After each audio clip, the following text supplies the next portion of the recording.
Welcome to the Perfectly Sane Show, episode 733. I am Chris, as always, joined by Tony. I'm so excited for our Travis Kelce, Taylor Swift reaction episode. It'd be great.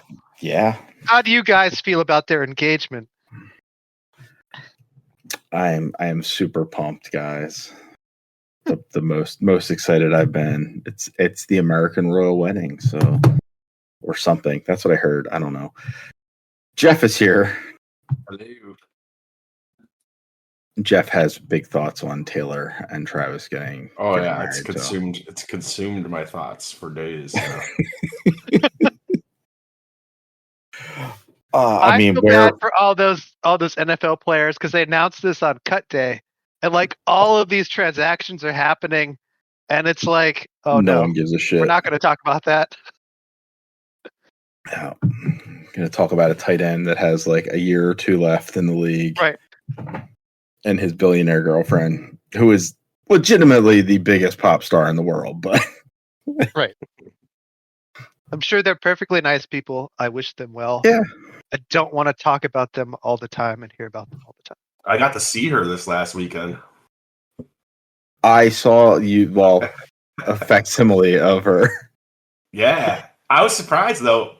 So we had our like annual like carnival or whatever here, this last weekend. And on Sunday there was like a Taylor Swift cover band. So I was like, hell yeah, we're going to that. I wasn't like expecting much out of it. But like, I was expecting it to be like okay, and like she would do the songs fine, but I was not expecting her to like go all out like with the eras and the costume changes, and they did all of that. I was like, holy shit! And like she kind of like at least from a distance looks like her, so it was like I fooled myself into believing it. From back here with a couple beers, yeah, she could be Taylor Swift. Who knows? Yeah. And that's good enough for the $10 show versus who knows how much I'd pay to actually see her. So it was not bad. Yeah, I got tickets at face value when she came to Philly, and they were $100 a piece. Most people did not. Yeah, but we were all the way up in the like 200 level of the link, like so, and as far away as you could possibly be. Chris was actually sitting in New Jersey with binoculars. That's how close he was. Yeah, I mean, yeah, we could have been sitting on 95 for what it was worth. The kids had a good time though, so all that matters. Anyway, I don't know. I didn't look much up in the way of news. I mean, I check every day, but nothing really jumped out at me. Earl is preoccupied, so we're gonna skip news. Yes, something hit you guys. Video games are happening. Yeah, I mean, I played a bunch. I know Jeff sampled a bunch, and Tony played Total War. So I did. Which one did you play this week? So I'm still on Total War Warhammer II. Okay. I played for the first half of this week. I played as this woman who has become a demon, and she flies around the battlefield. And I've never had a leader like this in Total War. All you do with her during the battle is just stick her in the middle of the enemy, and she just kills everybody who comes close to her. It's just crazy. Seems slightly overpowered, but cool. So as she levels up, she gets this ability where being in melee combat. So you just watch her just walk through the enemy, just kill them all.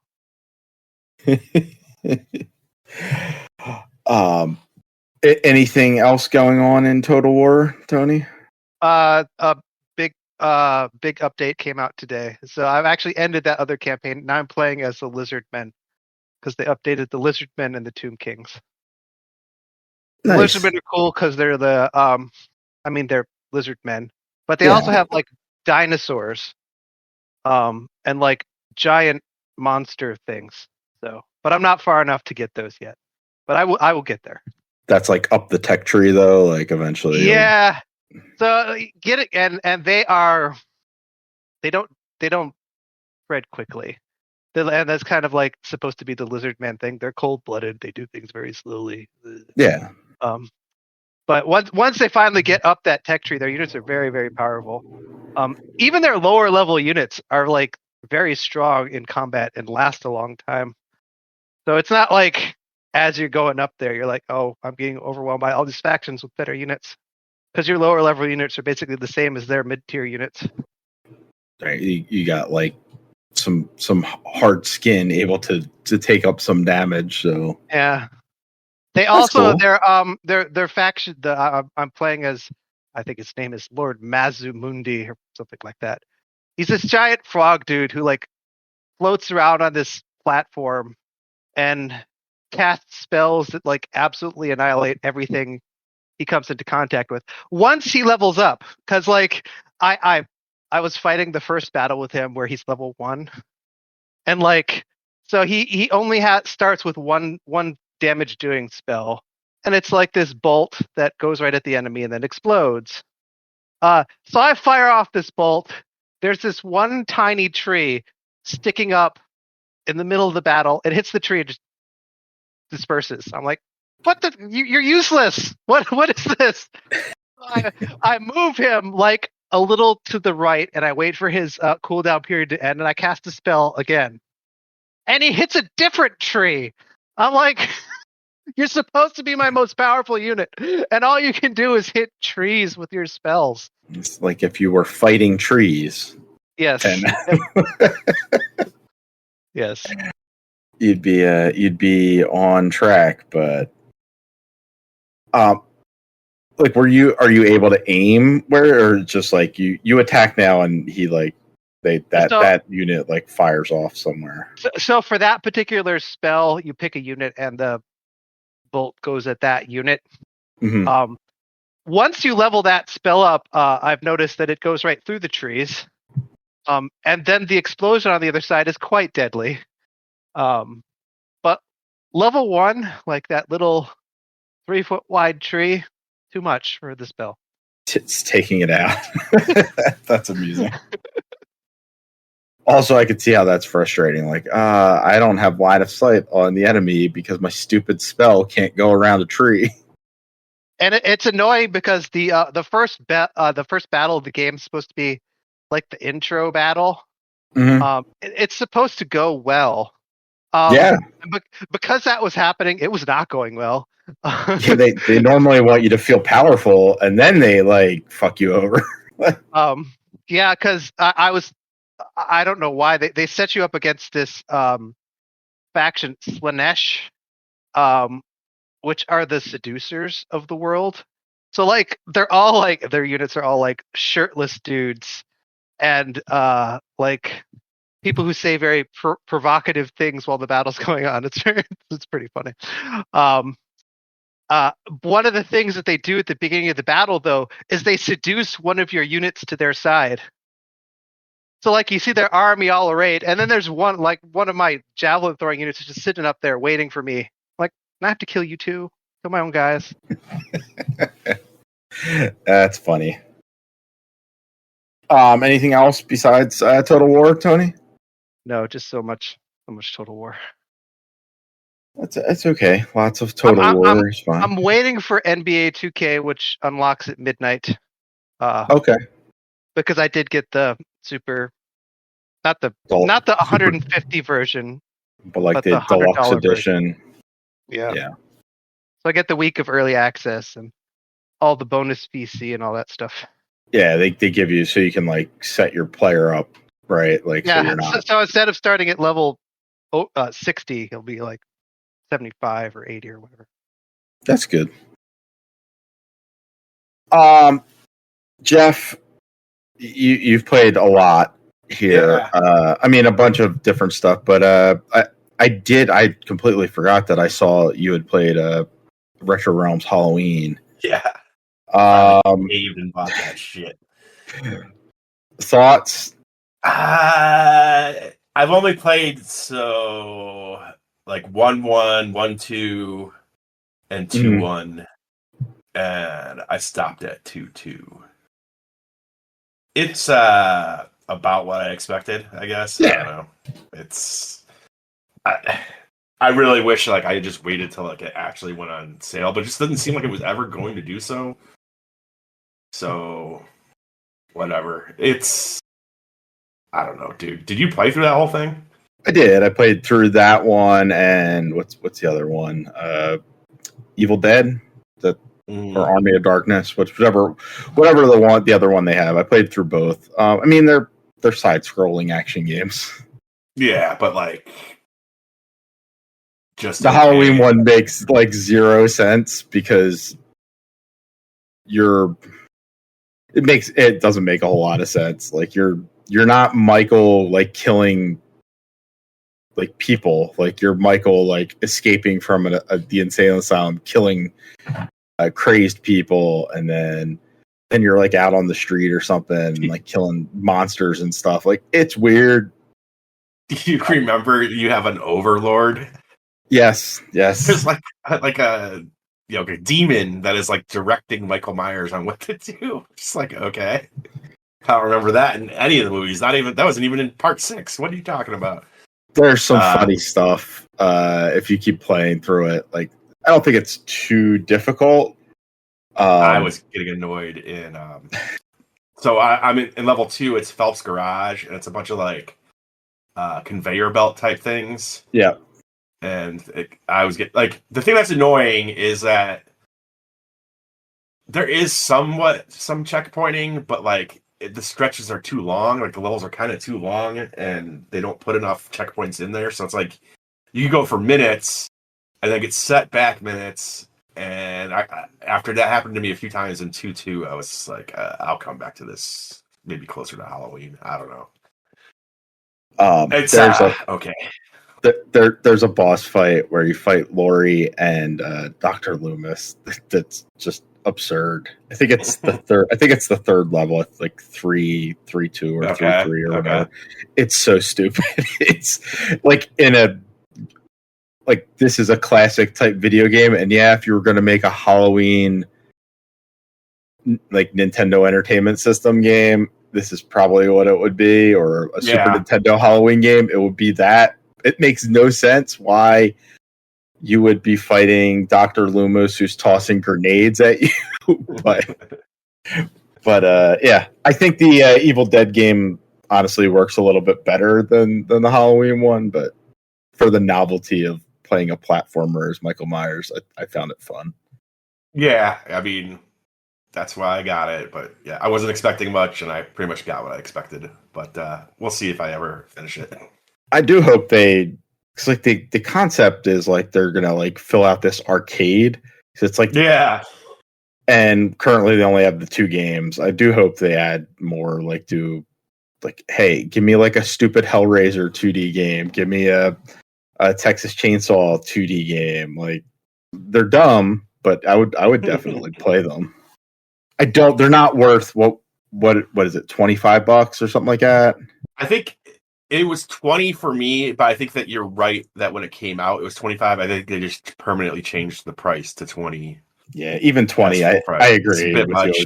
20 is still a lot for what that is. Yeah.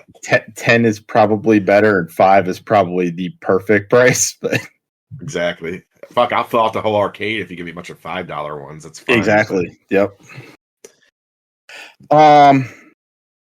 So you played that. I guess keeping with the movie theme, you also you played The Thing. Is it the remaster of The Thing? Yes. Okay. So I've not played this ever, and I know you didn't play a lot of it. Yeah, I think I got to like the 3rd level. So yeah, it's a remake of an old PS2 game, like an early PS2 game, and even at the time was not like it wasn't like a huge hit. It's kind of a random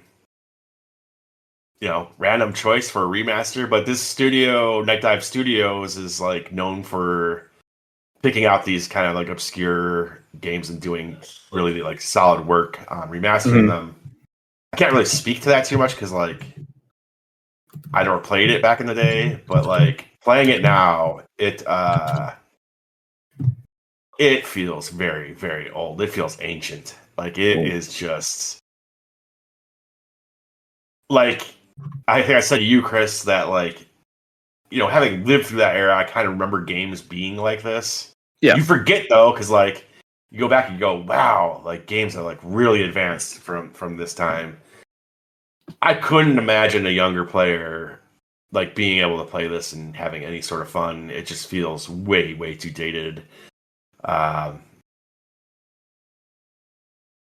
Yeah, and the thing is, like, they supposedly did a good job, but I still find it like I don't know if this was in the game originally or if it's them, but it's like every time you learn a new thing early on, like it is literally like paragraphs of text telling you how to do something. It's just like, and like none of the like the controls and stuff are not like super intuitive. Again, because they like overcomplicate it, like telling you how to do things. There's like no map. You don't like you have an objective, but you don't really like. There's no marker or anything telling you where to go. It could be like, you find a locked door very early on, and it's like, blah blah blah, like text upon like paragraphs of shit telling you about how like you have to find a fucking key, and it's like, we'll give you a hint for this one. The key is underground. It's like, okay, I'm in a giant fucking like Antarctica with like nothing like but like this building and a fucking bunch of snow and darkness, and so like I could just wander off in literally any direction and get lost. You know what I mean? It's just like, what the fuck? And I think it was like the third level. They're like, you need to get into this place. I walked all around the building, and sometimes I walked to another building. I could not figure out how to get in.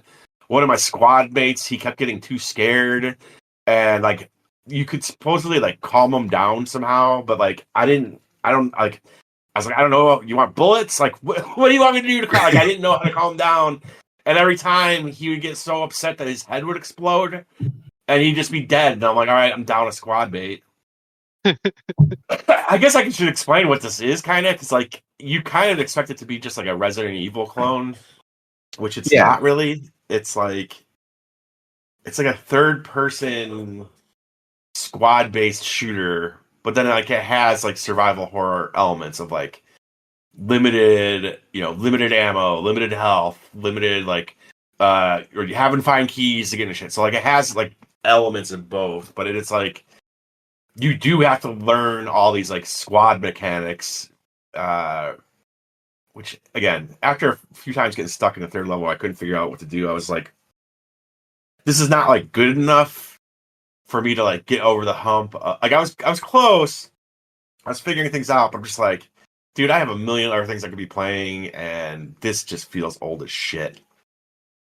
I mean, it just, it's not a terrible game. Like you can tell it's like, it was a decent game, but it's just like certain games from that era just do not really age well. I would say this is not. And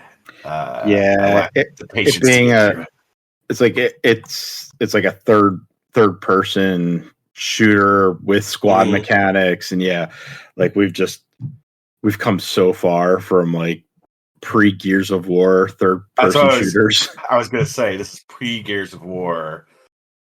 This was like at the time when this came out, like there were like great games that still hold up to this day, but like a lot of like these years, I think this came out in 2002 or something. It was like they were still kind of figuring out 3D games. You know what I mean? Like, and you could feel that here. But if you're a huge The Thing fan, it is neat that they redid this and apparently put some effort into it.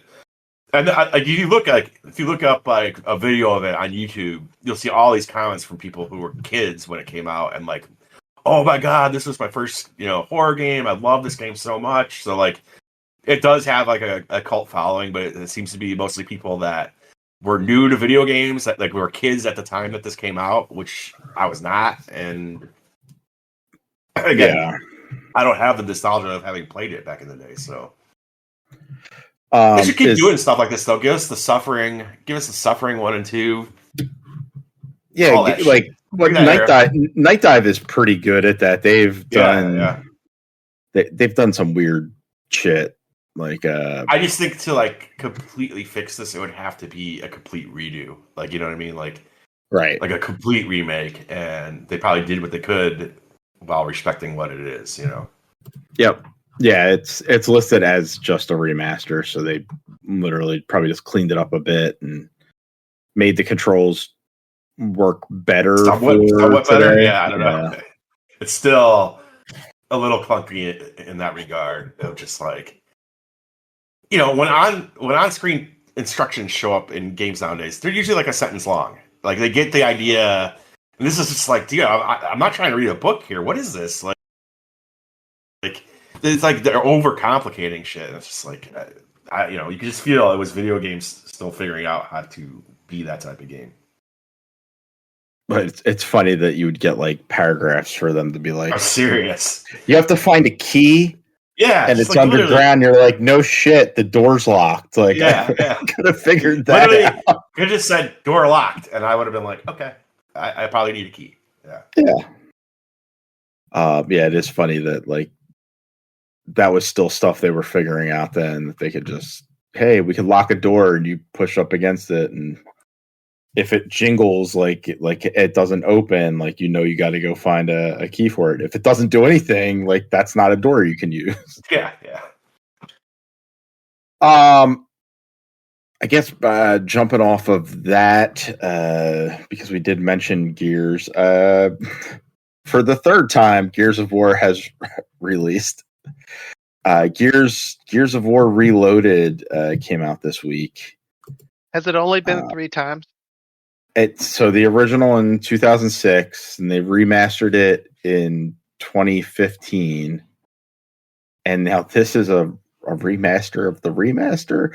No, so the 2015 one was a full Unreal Engine 4 remake. So this is a remaster of the remake. Yeah, this is a remaster of the one you just played. I mean, I guess it was 10 years ago. It doesn't feel that long ago. It feels like I remember playing like a remade Gears of War. Yep. And so like this is that.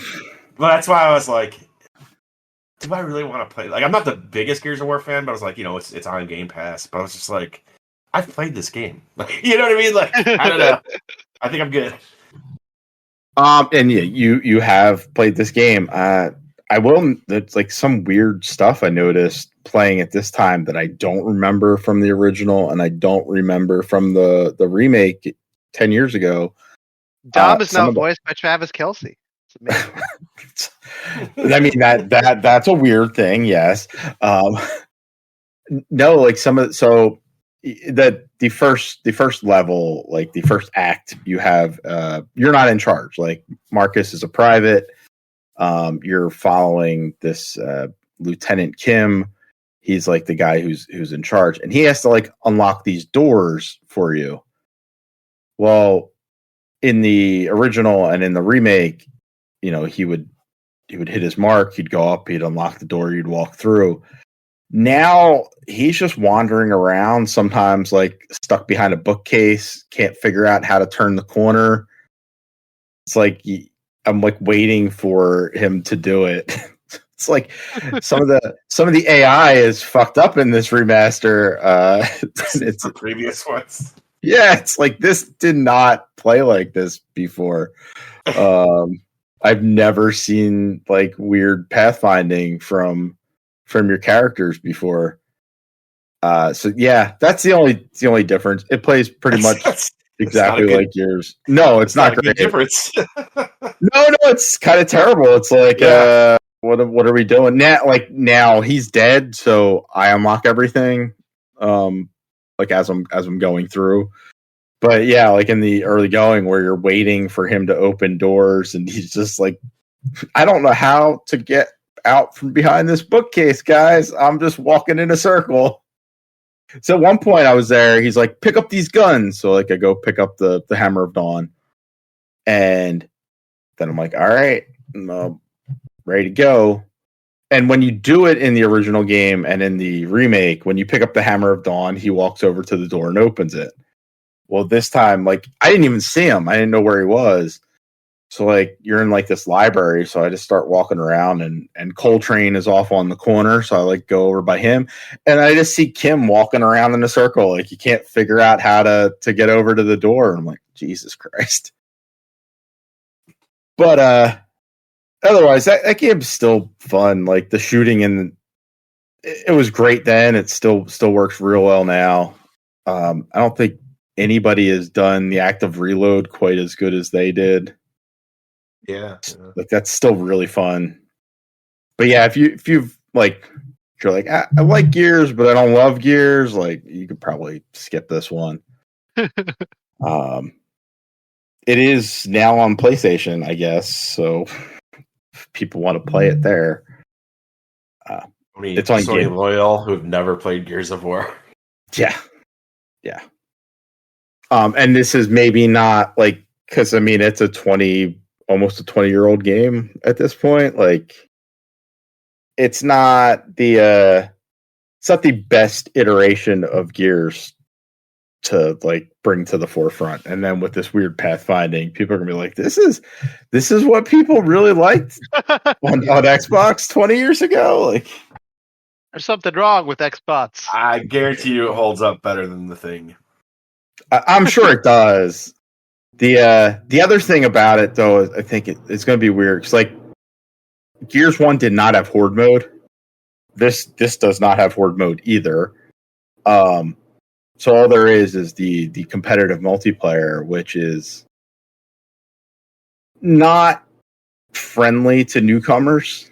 Like, it's the people that play Gears multiplayer, like, they know how to play real well. I've never been able to. I'm not good at multiplayer shooters in general. We've established this, but like Gears, I've just never been able to figure it out. Like, yeah, like the people that are good at it, they're like bouncing off the walls. Like, they've figured out a way to kind of like make your character move faster than any normal player can do it. Like, they're manipulating the wall, like they move from cover, like, it's called the wall bounce. They're manipulating that to make you move faster. They own, like, exclusively use the Nasher shotgun, so, like, you're either one shot dead or very quickly 2 shots. So yeah, like, it's not friendly to newcomers, and I'm not sure that that's gonna put a big happy bow on it for PlayStation players coming into it for the first time. If it had Horde mode, like, that's just fun because, like, it's player versus environment. You're working as a team. It feels way better. That's what I like to play, multiplayer for Gears, but it's not here. This is a weird release to go with. What do you think is the best Gears game? Because you said, like, hey, this is not, the best representative of the series. Probably Gears 3. Really? That's what I would have said. Yes. Really? Yeah, okay. It has the longest campaign, and it was a 4-player campaign. Horde mode was, like, more fleshed out than it was in 2. It also had Beast mode, where that was a player versus player thing, but you could, like, become, like, the weird horde, like the weird centipede thing. I remember that. Now that you said that, I do remember that. Like, that was like a neat thing to play. I think Gears 3 just was, like, kind of the total package. And it's a shame we haven't got a remaster of 2 or 3 at this point. That was going to be my next question. Like, why do they keep doing the first one over and over? Yeah. Like, I mean, come on now. Give us Gears 2. Or give us, like, that rumored Marcus Phoenix collection that they've been talking about for years. Give us all the games in, like, one package, kind of like Master Chief Collection. But anyway, that's Gears Reloaded. It's on Game Pass, and if you've never played Gears, I guess that one's there for you if you want. You can play other Gears games, though. you can play ones that don't have weird fucked up pathfinding too, because like the original 360 Gears is also on Game Pass, so you could just play that one. Play that. Yeah. All right, let's stick with the. It's not really a shooter, but Jeff, you right here. You played Resident Evil Revelations 2, so that's a random one. Yeah. All right. So, did you lose a bet? What happened? No. What it is. I mean, I love Resident Evil, but like I was just playing the Silent Hill 2 remake because I wanted something to play on PlayStation 5. And when I got done with that, like I was just like, I'm just in the mood for that shit right now, you know? And one of the ones that I own on this, I wanted to see how some of these run on Switch 2. And I looked at what I own, and I think I only have like Resident Evil and Resident Evil 2 on the Switch. Like the remake of... Yeah, like the 2015, whatever, around there. Yep. Mm-hmm. And I've played the remake a million times since the GameCube. It's my favorite one. It's it's still my favorite one. But I was like, oh, you know what? Let's give Revelations 2 a chance. I don't really remember this. I remember I liked it, and I want to see, like how does it, look and stuff on Switch 2. And Chris, you've played this game, right? I did, yeah. It was episodic when it first came out. Okay. So you remember way more than me, just off that alone, because that was going to be the bomb I dropped on you.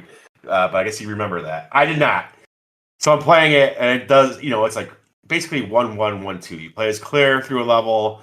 You play through that same level as Barry.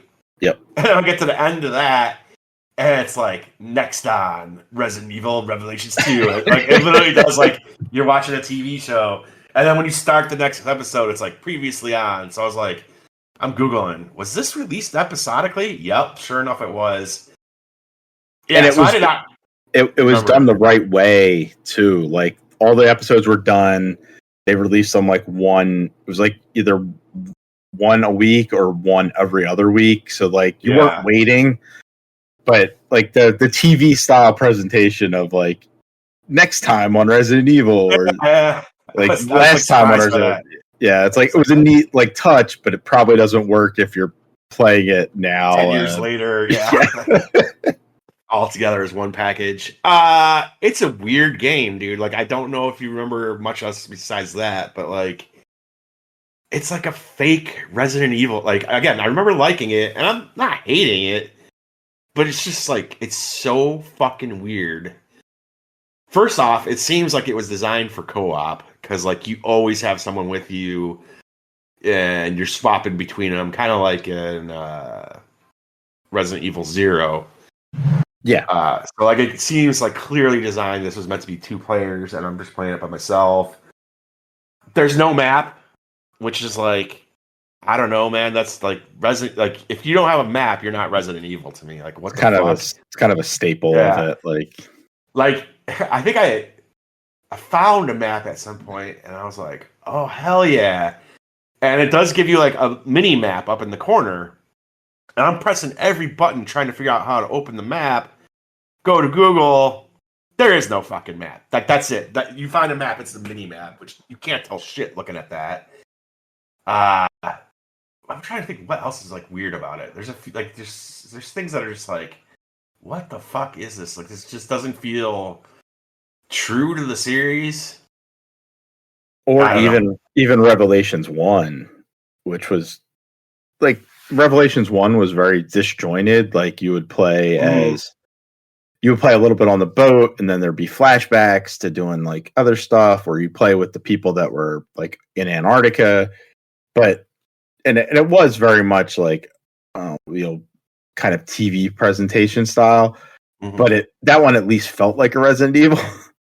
Yeah, Resident Evil 2 is like I thought it was more like they added more mercenaries mode to it than anything else. Like it was more action heavy. I remember.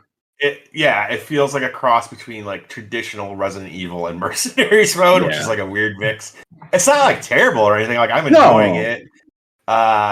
I guess the other weird thing that you kind of touched on it is like, to me, a Resident Evil is like one map. Like there are areas that you could consider levels, right? But like they touch to they connect to the other area. You know what I mean? Yeah. And this is just like levels. They're big levels and they're long and they take a while to get through. Oh, that's another thing. No save points.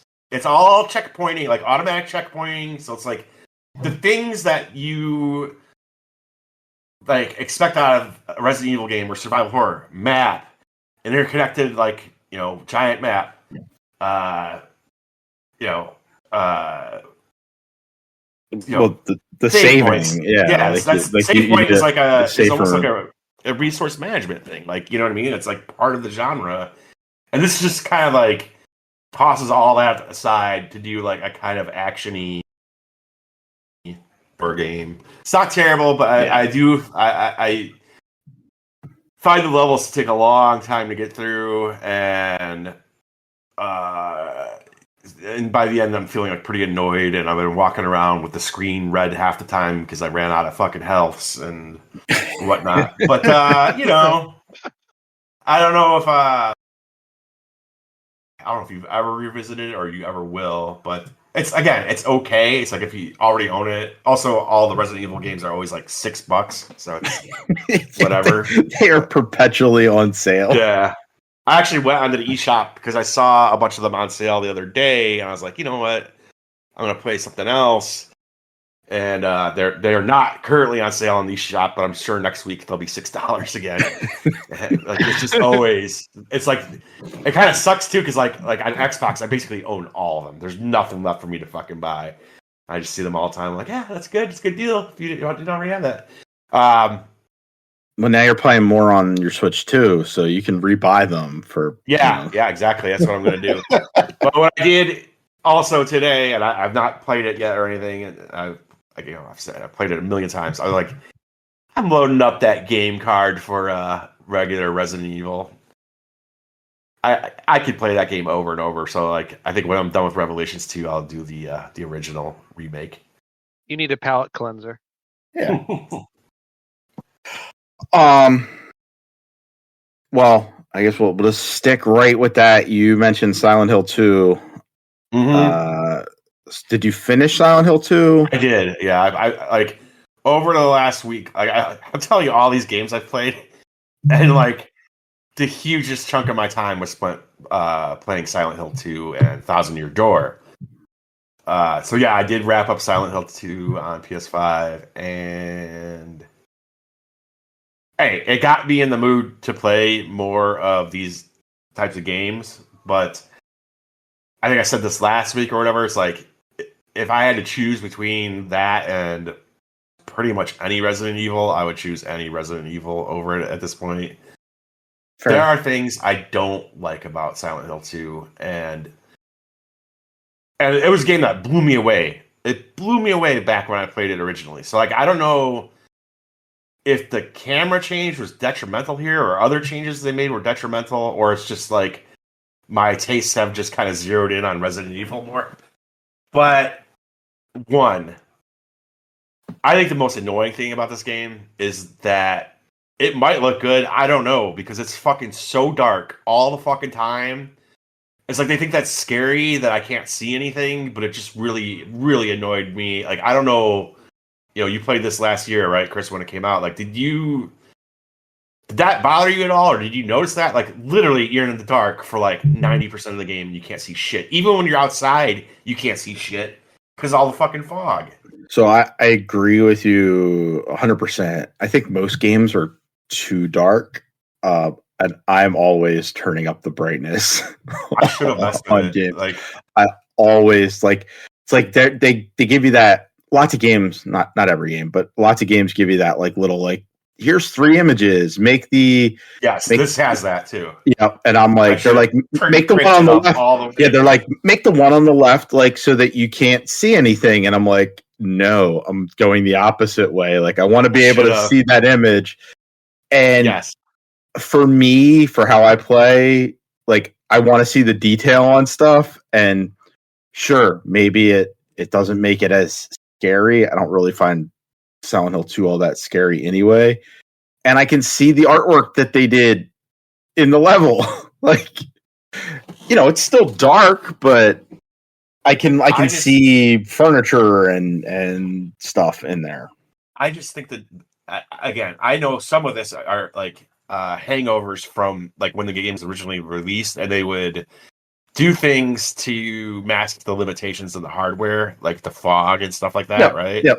But there's no excuse for that anymore. And I think the notion that because it's dark, it's scarier, I just don't agree with. And you look at a game like Resident Evil, like the original Resident Evil remake, that game is 20 years old, and you still go back and play the GameCube one, and it looks fucking phenomenal. And you are pretty tense through a lot of that game, and you can see everything. It's a beautiful looking game. Yeah. And here it's like, I can't fucking see anything. So again, there's like I'm talking like hours at a time where you're just like, I see a little cone of light from my weak ass flashlight, and I guess it's supposed to be scary, but it like really just like brings it down a little bit for me. The other thing is, I can see that. The other thing, like, I don't know, again, this might be a remake thing or not, but I found, like, there'd be long stretches with no enemies, which is totally fine by me. But then there'd be short sections with, like, really high concentration of enemies. And I don't like that. Like, so, you know, like, I like a combat here and there. Yeah, the combat in Silent Hill 2 is not what you're there for. Like, it's not particularly good. Mm-hmm. And I agree with you on that too. I think that I don't think it was in the original. I remember that was kind of the thing was, I think they dialed it up the combat encounters. And it's like part of what did make the original Silent Hill 2 tense was you never knew when you were going to get attacked. Like you might hear it on the radio, like, oh, there's an enemy nearby. But in this one, it's like, if there's an enemy nearby, there's probably 6 more nearby. That's the thing. So, like, that's not how I like my survival horror. I prefer it where, like, as little as possible. Like, so that when, like, you get lulled into, like, forgetting that there's danger. You know what I mean? And then all of a sudden, it's like, someone busts out of a fucking wardrobe at you. Like, Resident Evil's so good at this. And, yeah, like, this remake, and I do have to feel this is the remake, because I couldn't imagine the old style Resident or Silent Hill 2 having like you said, like 6 enemies in a really small area. It just drains your resources and it just sucks. Like again, they're not fun to fight. So, but not to like shit on the game. Like I overall like don't regret buying it, even though I paid full price and.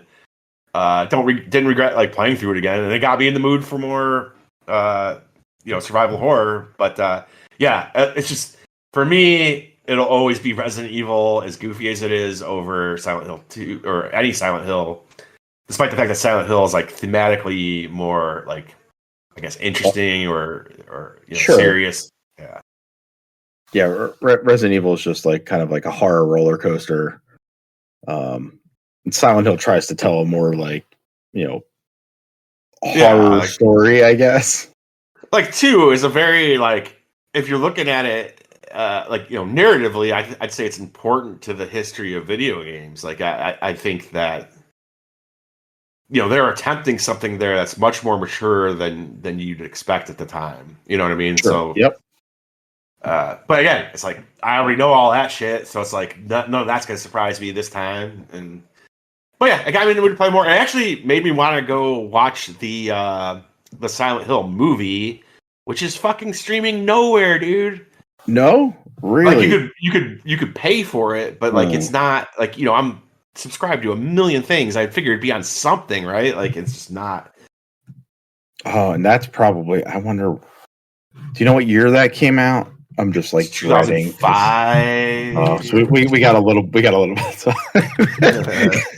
Like Earl's gonna give that to us any month now.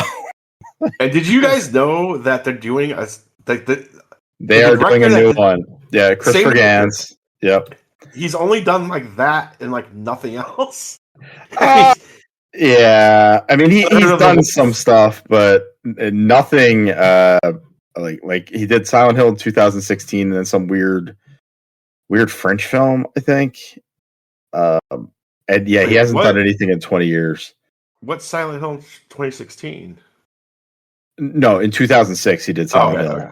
Yeah, and then in 2014 he did some like some French Beauty and the Beast film, I think. Yeah, he hasn't done anything since like commercially since 2006, which is crazy. Like I've seen that movie, and I remember it being like, for a video game movie, pretty well done. Yep. He had some style, so I was like, who is this guy?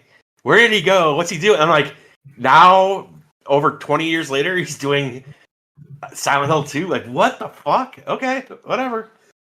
And they've released a trailer for Return to Silent Hill this week. Oh, really? People were shitting on it. I don't know. It's like 50 seconds long. I don't think they show enough in there to shit on it or not. So, but Silent Hill fans are also batshit insane. So they're going to be super critical of everything. Not that there's ever been like a really phenomenal Silent Hill movie. I mean, again, that first one, I thought at the time, it was a cut above what you'd expect out of video game movies at the time. So I don't know. Yeah, I remember liking it. Isn't Sean Bean's in it, right? I think. Dude, I thought the main girl was Naomi Watts, and it is not Naomi Watts. It's someone I've never heard of. So I don't know. Yeah, Sean Bean. Yeah, he plays the dad, I think. Let's see. I played a game that you guys played last week, the Rogue Prince of Persia. Yeah. Evidently, that game's free on everything because it's on Game Pass. It's also on PlayStation Plus. They want to make $0 from this game. I guess, yeah. And it's an Ubisoft game, so they'll complain about how it didn't sell at all, I'm sure. And they'll probably... I'm not even joking. They probably will just lay off the entire team. It's tragic. Yeah, I didn't realize. So I know you guys had said it was a roguelike or roguelite. I knew it was side scrolling, but I didn't realize that it's basically Dead Cells. Like the way it's structured is very Dead Cells-y. Like you'll go through a level and then you'll kind of reach the end of that, and they'll give you two choices on like where to go next. And depending upon where you go, like you'll get that different map there. And then both, like regardless of which one you choose, the one after that will lead to like that first boss. So it's kind of exactly designed like Dead Cells. Yeah. In fact, well, one, I've not played Dead Cells in years now. Okay.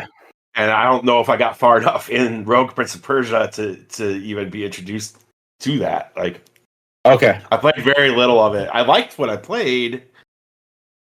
Yeah, it's kind of neat. Like, and it has like the same kind of upgrade mechanic that Dead Cells does. Like you're gonna, like you'll get these weird cells, in fact, that you use as currency for this one guy, and that will give you like buffs. The difference between this and Dead Cells is that there's actually a skill tree. So as you're killing things, you're gaining experience, and when you gain a level in experience, you can then go back and at this like little shrine in your base area, you can upgrade your skills there. So like you'll get carry over, or is that they're permanent. So like it's like plus 30 health, plus 20 energy. Interesting. And the cool thing that I found from it is that you'll add people you'll find people out in the different levels, and you'll tell them to go to your base. And once they're in your base, then it unlocks another skill tree that's associated with them. So there's all sorts of like different skills that you can add on and different buffs and permanent upgrades. Outside of that, though, I'm terrible at it. Like I can get to the first area boss, and that's it. I've died at him about 6 times now. Okay. I got him down to a third of health the one time. That's the best I've done at this point. So tough game. I do like it. We'll see how far I get because, just like in Dead Cells, like you eventually want to finish a run, like, and if you can't like advance enough into it, then you will lose interest in these kind of like roguelike type Yeah, games. I do after a while. Like, yeah. Did you ever finish running Dead Cells? I did finish a run in Dead Cells. Wow. Yeah. Wow. Like I made it far, but yeah. So I did start this game, Prince of Persia. I played for like 30 minutes. I was like, oh, this is not for me. Oh, really? Yeah. I played for 30 minutes. I said, that seems cool. Like, I do love that the wall running in 2D. I think that's really... It's weird. It feels weird. I don't love it. That it's just the angles are weird, and I don't really get when you can do it on any flat surface. It's, it's like you can just run. You can wall run straight up too. Like as long as there's a flat surface, you can do it. It does feel a little up, but it is neat. I do agree with you, Jeff. Like it's neat that they incorporated something that is a part of Prince of Persia. Yeah. Into it. It doesn't feel perfect. I think I probably side with Tony on that, but I did like it. It's neat. So not for you though, Tony. No. I don't think either of you are surprised by that. No. Yeah, I don't know how much I'll play of it because like I feel it's one of those things like if I'm not making enough progress, I will eventually like because you're just running the same couple levels over and over again, even if they're randomly generated. If you're not making progress, you're not gonna stick with it. But neat idea. Real quick, because the demo of this is also real quick. There's a demo for Lumines Arise, which is the new Lumines game that's coming out from the Tetris Effect people. You can play I don't know, what do they call it? The Journey mode, the first 3 levels of Journey mode. Which is like the main mode in Tetris Effect too. Yeah. Right? Like you'll get, it's like a clump of levels together. And like each stage has like different music. And once you finish that, the background will change, the block images will change, the music will change. It's exactly like Tetris Effect, except and then you get to the end of like 3 of them, and then it'll give you like a score on how you did on the exactly. Yeah. They do some like interesting things with the Lumines blocks. Like the first level I played, it was like these weird blobby circles and squares that make up the cube that drops. And when the circles join in 4, it makes a bigger circle, and you can keep them going. And if you get it up to, I think like 8 or 10, then a number shows like how big the circle is. It's just goofy looking. It's not any different than Lumines. It's just instead of like the blocks connecting, you're creating this weird round thing that's taking up the same area. So they're going to play with kind of like what the blocks are and what the shapes you're combining are, but it still comes down to you need to put 4 of the same shape together, and then when the line goes across, it'll clear it. Yeah. I assume that Journey mode will probably also have difficulty levels, so they'll be like, normal mode will be like the normal speed, but you can also put it on like an easy mode probably, which will lower the speed, or a hard mode, which like ramps it up by 2. It's neat. I think I'm probably going to get it when it comes out in November. I'm kind of hoping it's not $50 though, because that that might be a bit much, but it seems neat. The demo's out there on PS5 and PC. So, Jeff, which Nintendo game you want to talk about? Kirby or the 1,000-Year Door?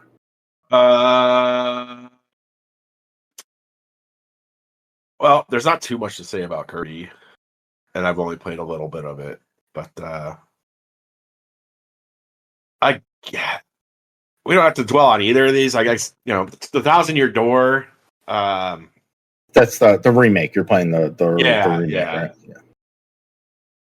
Yeah. Speaking, we've talked a lot about games from the early 2000s. Here's one that I think stands up perfectly. Like, this is a full remake, but I can imagine they could have just thrown this on Nintendo Switch Online. It would still be pretty enjoyable. Looks great. I mean, it's very simplistic RPG with a lot of fucking talking, time wasting and padding. Like, every time you finish a major chapter, you do these interludes where you play as Princess Peach and then you play as Bowser. And I'm just like, I want to get back to Mario, the main quest. Yeah. But yeah, it's very enjoyable. Like, again, it holds up. Yeah, I don't know what to say. Like, again, it's very basic in a lot of ways. I guess the other thing I'd say is, like, people hold this up as the best one, and they're probably right. But, like, I don't know. Like, I thought Origami King was good. That's like the most recent one, the one that was on Switch, and it, like, at least adds something to this combat that is very basic. So, like, it added something to it. I mean, people are probably right. This is probably still the best one, but it's like, that's kind of messed up. Like, never improved upon the 1,000-Year Door. Like, it's still a good game, but yeah. Does the combat in the other Paper Mario games, is it always the same, or wasn't there one with like a weird color wheel type thing? Or yes, there's they fuck it up over and over and over. I just think that, like, Origami King, like, they all have like the core of, like, you could jump as Mario and then, like, press A right before you hit, and they all kind of have that, except right. What was it? I think Super Paper Mario was just like a 2D platformer for some reason. The Wii one, and that's which was good though. Like, I also like that one. Like, but that was a neat one, neat idea for it. But yeah, I wasn't expecting. I was not expecting a 2D platformer when I picked that up. That was. So, anyways, that's that. And Kirby, I've only played a little bit of it, and it's basically just the Kirby game from a few years ago, but with 12 levels. They're like sprinkled throughout the campaign, so as you're going through a world, like, you'll see like the new levels pop up. So that's cool. That's basically it. It's just a reminder that the game is really great, and here's if I got 12 more levels sprinkled in. But best looking game of 2022. Best looking game of 2022. Yeah. And that's the other thing is, like, it is upgraded for Switch 2, but I think that Kirby already looked fine. Like, it ran fine, so, like, it looks good, but, like, I'm not seeing, because, like, I did try out, like, Tears of the Kingdom, and you could, like, when you see that, you're like, yeah, this is probably better looking than it looked a year or two ago. But with this, it's just like, I don't know, it looks fine, but I always thought it looked fine, so I don't know. Okay. I'm interested to hear what those new levels are. I played like one of them, okay. But I don't know. It's more Kirby.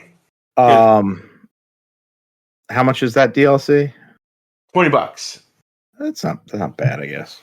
Yeah, it's an excuse to play through the game again, and you have these new levels and improved, supposedly, visuals. So, have you guys heard of a game called Sword of the Sea? Isn't that game about to leave Game Pass? I don't think so. No, it's not on. It's not on Xbox yet. It just came out last. Oh, it's Sea of Stars. That's what I'm mixing it up with. Sea of Stars, which is a good JRPG. I don't think it's a U game, Tony, but that is a good game. That if you enjoy that type of game, you should go try. Sword of the Sea is on PlayStation 5 and Windows. It is the new giant squid game, which you guys might know as the people who did Abzu. That was on Game Pass. Or the Pathless, which I don't know if that ever came to Xbox or not. But the big thing behind it is the art director of Giant Squid is the guy who did Flower and Journey years ago. Journey, the little the guy, and like he has the big scarf thing, and you run around in the desert there. Anyway, kind of has that like look to it, but it's a snowboarding game without snow, I guess. Like you have this sword that you skate snowboarding. That's what that is. Snowboarding. Well, there's a board. It's not a board. It's a sword. But there's no snow, and it's a lot of it's on sand. And what you're doing is traversing this area, very much like Journey, but more detailed, I think. And you're kind of figuring out puzzles and trying to figure out how to get to certain locations to crack the water open. And once the water flows down, then the entire environment changes. And it's kind of neat on that side. There's this weird Tony Hawk trick system that they have in it, though. I'm not sure what it's for other than these challenge areas where it's basically you have a 2-minute timer and it's like reach a certain score. Otherwise, there's no score in this game. It's just kind of like a faster paced journey with a bigger environment. I think it looks really neat. I rode a dolphin around in one level. That was cool. It's it's a neat like exploration adventure game. It's on PlayStation Plus right now. So I had heard a bunch of people kind of talking about it, and I wasn't going to go out and buy it, but when I saw Prince of Persia on PlayStation Plus, it was right next to it, so I installed it, and I've been playing that. It's fun. It's a fun little game. Sorry, I had to step away for a second. Is the Abzu people, right? The Abzu people, yep. Yeah, okay, that's interesting. And you can definitely see it. So it's Abzu mixed with Journey is really kind of what I feel it is. Okay. You said it has no score? There's no score for the regular base. Like you're just exploring and kind of doing tricks to get to these levels to open up the water in it. But then there's these score sections. So like you find these like little side rooms and they have half pipes set up, and all of a sudden it becomes like a weird Tony Hawk hybrid type thing where you activate the challenge and it's like you have 2 minutes to score 8,000 points. And there are trophies for getting like a 5 trick combo, a 10 trick combo, a 20 trick combo. But the only place I've seen that it keeps track of that is in these challenge rooms. So interesting. It's evidently really short too. I think it's like 3 or 4 hours. So I'll probably finish it before we talk again next week. And that is leaving Game Pass? No, that is on PlayStation Plus. It's not on Xbox currently. So okay. It's only on PlayStation and Windows or PC. Okay. You know, when you said no score, that reminded me of something I wanted to mention about Retro Realms Halloween. Mm-hmm. Yeah. Sometimes the game forgets that it's supposed to have music in the background. Oh, that's not good. Did that ever happen to you when you were playing it? I don't remember. It's just sound effects, like, you know, that's terrible. If you, I think it usually happens if you resume game and it just forgets that there's supposed to be music there. It's like it's so noticeable because like in a side-scrolling game like that, like to just have the sound effects, it's like off-putting. Like I don't know how to explain it. We're just like, this is weird. Like we're missing part of the sound. You know, which you kind of want that MIDI music in the background. It has to. Like, it does. Otherwise, it feels lifeless or something. Like it feels really weird. Yeah, it's creepy and off. Yeah. One other thing, Tony, have you played any more Donkey Kong, or have you played any Donkey Kong? I played a little Donkey Kong. Yep. How the opening? How far in did you get? Just not. I maybe played for an hour. Okay. The thing is, and this is going to sound awful, it made me like not feel well to play the game. Like something about the frame rate and the like. So I was playing it on my TV, like in docked mode, and like I literally felt like ill. That's weird. Yeah. And unfortunate because like who not being able to play the big Nintendo game because sick is awful. And I was enjoying like physically nauseous, like giving me a headache, like. And I stopped and I felt better. I was like, oh great, I can't play Donkey Kong. That's great. Your kids liked it though, yes. My kids think it's great. I mean, what I played, it seems a lot of fun. I just maybe I need to go back and see if it happens again, but it was very strange. Turn off that motion smoothing. Sure. I would be very surprised if Tony had motion smoothing on his television. I would not. Hey, wait. So I think I'm 75% of the. How you said there's what 16 sub levels, Jeff? Like it goes down to sub level 1600, something 16 or 18. Yeah. Maybe I'm only 2/3. I'm on sub level 1202. Bro, you are like savoring this like a fine wine.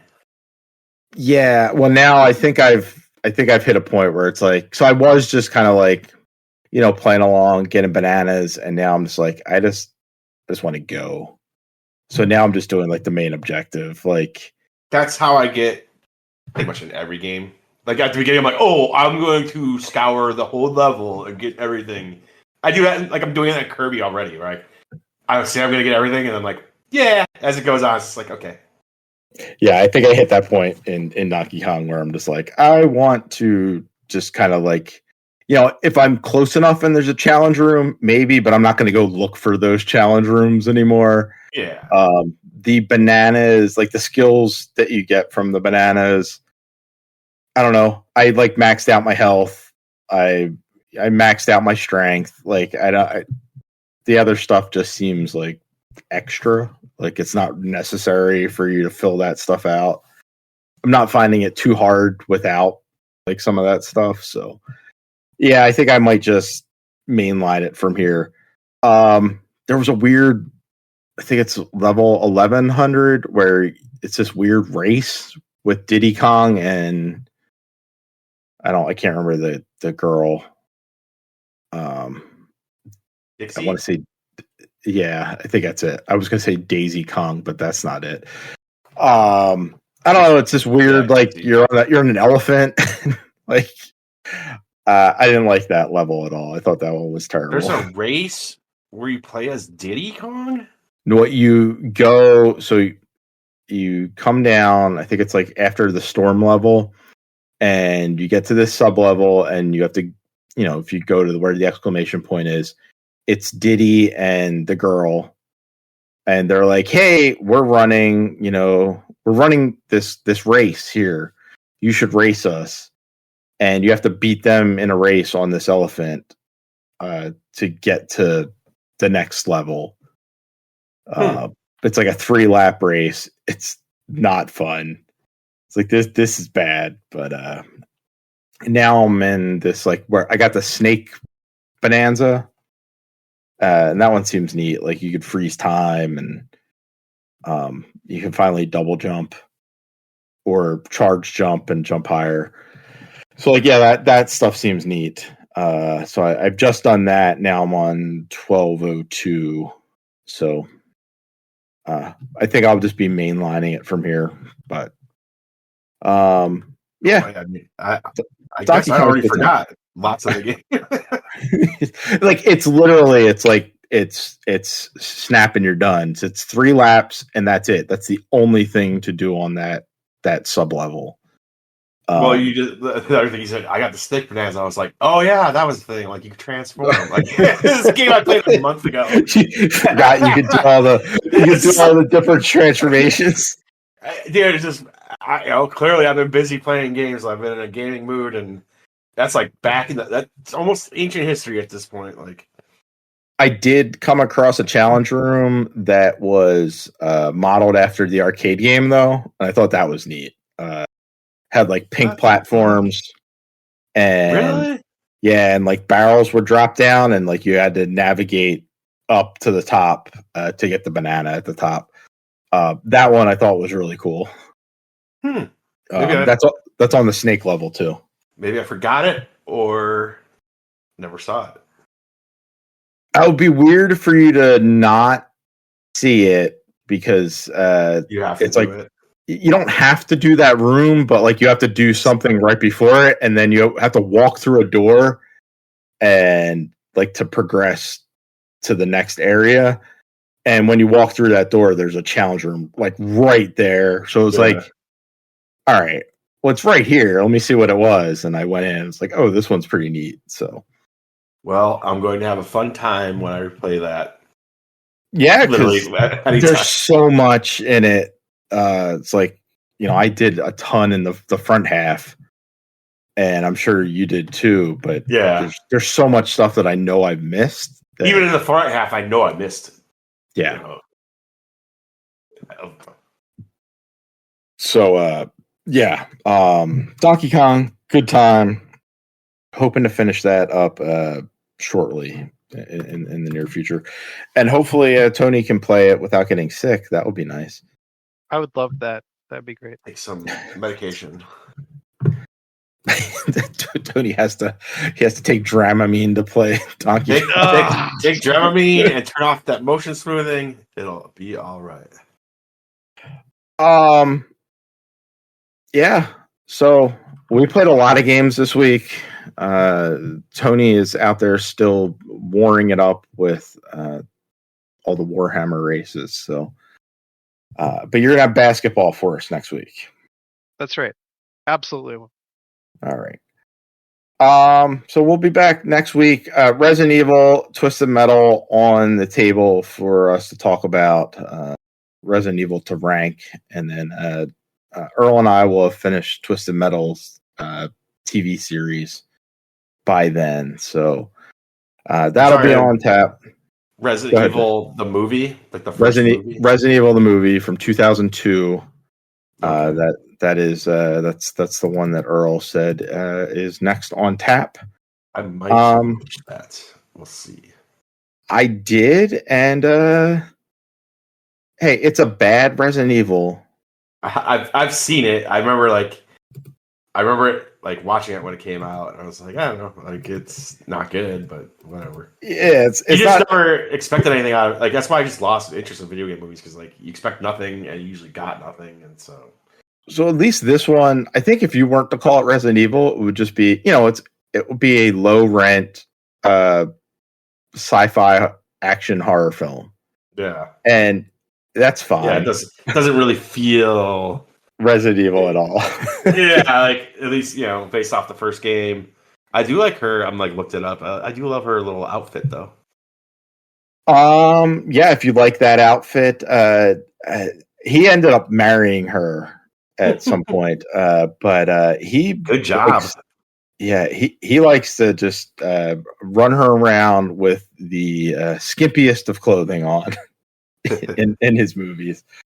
So you'll get quite a lot to look at with Mila Jovovich. I should do Resident Evil.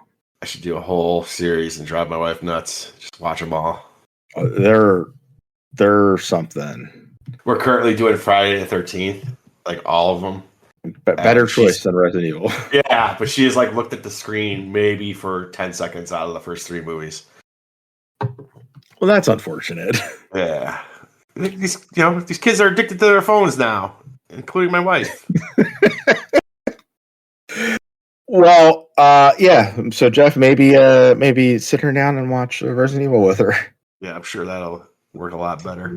See what she has to say. Like, see, we could be watching this shit. Respect Jason. So like the thing is, you can get her. Maybe she it's like, all right, this first one isn't terrible, but then if you watch the second one, Resident Evil Apocalypse, she might throw something at you. That one is absolute trash. Are there? What did you think of that one that actually tried to be like Resident Evil recently? Like that was. I don't think it was Paul Anderson, right? It was someone else. No, it was somebody new. Was that Return to Raccoon City or something like that? It's not great. It's fine. It's better than about half of the other Resident Evil movies. So, okay. Welcome to Raccoon City. It's in the middle of the pack. Yeah, it's a middle of the pack movie. The guy that directed. Oh, he directed a movie I really love. Strangers Pray at Night. He did the 47 Meters Down movies. Interesting. He's fine. And now we got what's his name? I can't think of his name. The guy that's going to do the next Resident Evil. He just did Weapons, right? Yeah. Zach Kreger. Yeah, something like that. Yeah.